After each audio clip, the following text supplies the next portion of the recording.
In the history of ancient Egypt, few names are as famous as that of Pharaoh Ramses II, also known as Ramses the Great.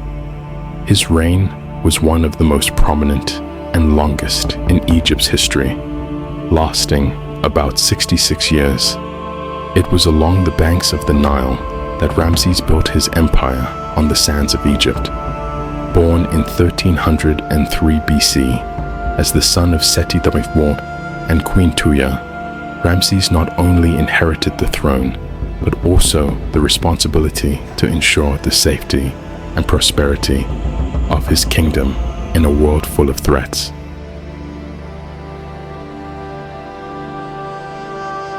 From a young age, Ramses accompanied his father on military campaigns, learning the arts of war and the secrets of Egyptian military strategy. By 14, he was already marching alongside Egyptian soldiers in Libya and Palestine, preparing for the role that awaited him. By 22, Ramses led his own campaigns in Nubia alongside his two sons, showing military skill and determination that impressed even the most experienced generals of his Egyptian army.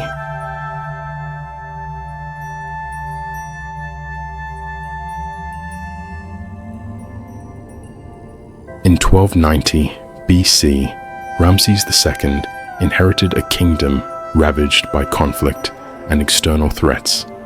The powerful Hittites, Egypt's rivals, extended their influence over the region of Asia Minor, challenging Egypt's dominance in the area. Under the reign of King Suppiluliuma, Egypt lost important commercial centers in Syria and Canaan. Determined to restore the glory of his kingdom, Ramses embarked on a series of military campaigns to protect his borders, secure trade routes, and recover territories lost to the Hittites.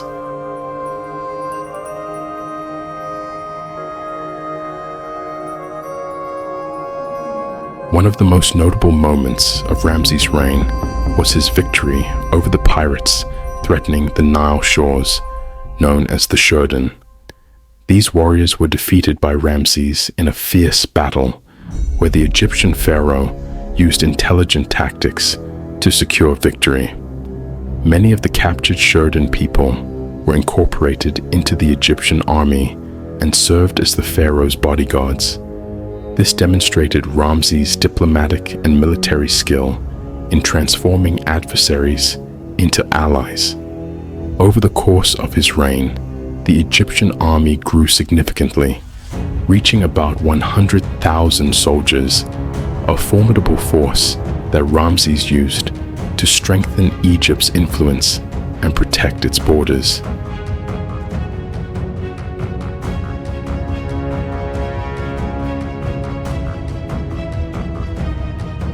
To accommodate this large army, Ramses ordered the construction of a grand city called Pi Ramses. By 1275 BC, Ramses had begun the construction of this city, located in the eastern delta near the ancient city of Avaris. This city was not only intended to be the capital of the kingdom, but also a strategic military complex. Pi Ramses was a marvel of architecture, rivaling the grandeur of ancient Thebes, Egypt's former capital. The construction was so impressive that some scholars suggest the city's foundation may have begun under Ramses' father, Seti III. However, it was under Ramses' leadership that the city flourished, becoming a symbol of Egypt's power and prosperity.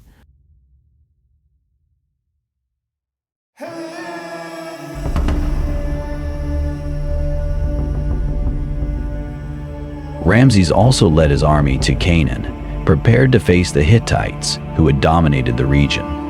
The military campaign was a success, with Ramses returning with wealth and prisoners. However, Ramses was also determined to reclaim a strategic city called Kadesh, which was contested by both empires. In late 1275 BC, Ramses prepared for a decisive battle at Kadesh with about 200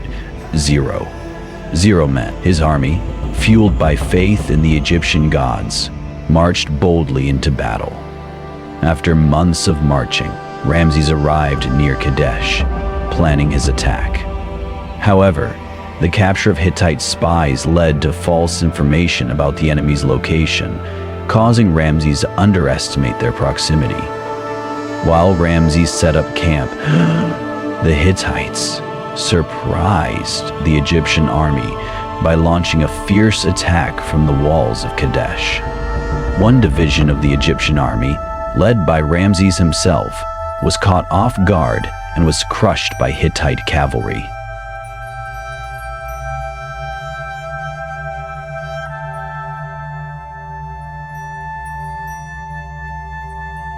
Amid the chaos of battle, Ramses regrouped his forces and led a counterattack, breaking through the enemy's ranks and allowing the Egyptians to escape the trap. Ramses pushed the enemy back to the Orontes River, inflicting heavy casualties as the Hittites drowned in their attempt to flee. However, this strategy left Ramses in a precarious position, trapped between the enemy and the river. Despite the imminent danger, Ramses showed courage and composure, facing the threat of annihilation. He launched a decisive counterattack, driving the Hittites off the battlefield. There are varying opinions about the outcome of the battle, ranging from an Egyptian victory to a draw or even an Egyptian defeat. Some Egyptologists suggest that the Egyptian accounts may have been propaganda. In any case, the Hittite army retreated, and the Egyptians did not capture Kadesh. Years later, Ramses made a peace treaty with the Hittites.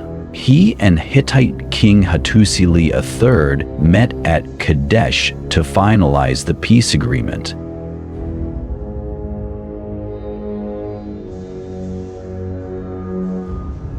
This treaty, dated around 1258 BC, is recorded in two versions, one in Egyptian hieroglyphs and the other in Hittite cuneiform.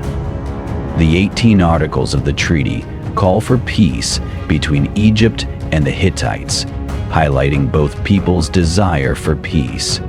Although the borders are not detailed, the treaty establishes a lasting truce between the two empires, suggesting stability in the region.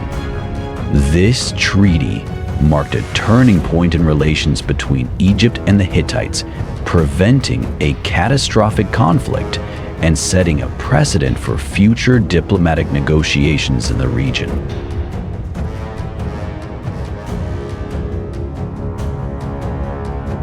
During his reign, Ramses also erected grand monuments, but he also claimed and destroyed works of previous pharaohs. One of the most controversial chapters of his reign was his involvement in the destruction of temples in the city of Amarna. These temples were the last remnants of Akhenaten's era, the pharaoh who tried to establish Aten as the supreme deity. Ramses ordered the demolition of these structures, reusing the stone blocks in other Egyptian cities.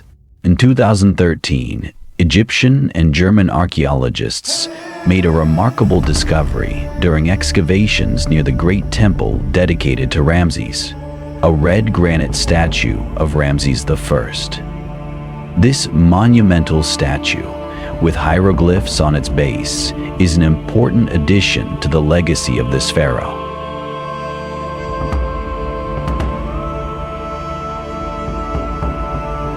Regarding his family life, of all the wives Ramses had, Queen Nefertari, his first wife, was his favorite queen. Although her life was short, her influence was immense.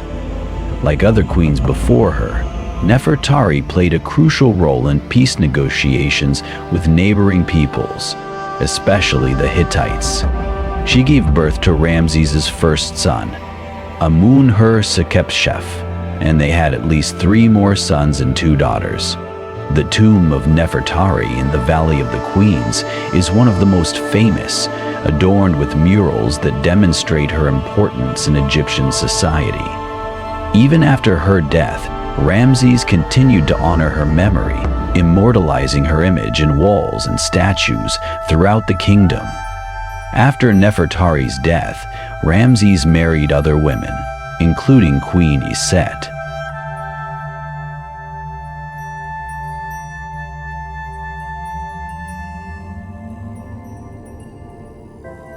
It is common to see films and series associating Ramses II with the biblical pharaoh of the Exodus.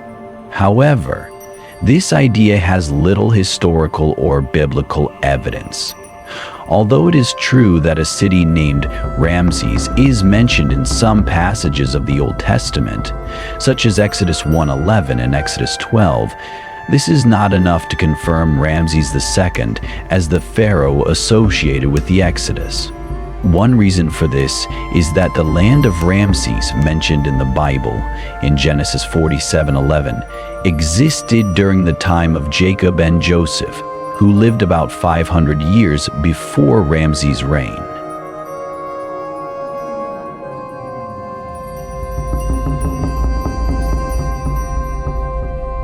Archaeological excavations in Egypt, including sites like Tayet El Meitan, have shown that construction projects during Ramses II's reign employed paid Egyptian workers or volunteers, with no evidence that Ramses used Hebrew slaves in his construction projects, such as the building of Pi Ramses. Furthermore, the construction of the city of Ramses, mentioned in the Bible, began about 80 years before the Exodus, even before the birth of Moses. Historians calculate that Ramses II ruled for about 66 years, meaning the time frame of his reign would not have been sufficient for him to build the city and participate in the exodus of the Hebrews. Most evidence points to the Exodus occurring 200 years before Ramses' reign, around 1513 BC. Therefore, there is no exact record of the true pharaoh behind the exodus of the Hebrews.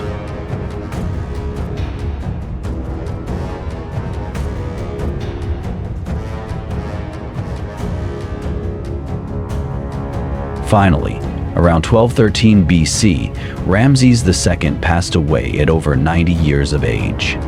Like many pharaohs before him, he was buried in the Valley of the Kings, where the tombs of New Kingdom leaders were located. His mummy was discovered in a collective tomb in 1888 and was transferred to the Egyptian Museum in Cairo in 1885, where it remains one of the museum's most notable attractions.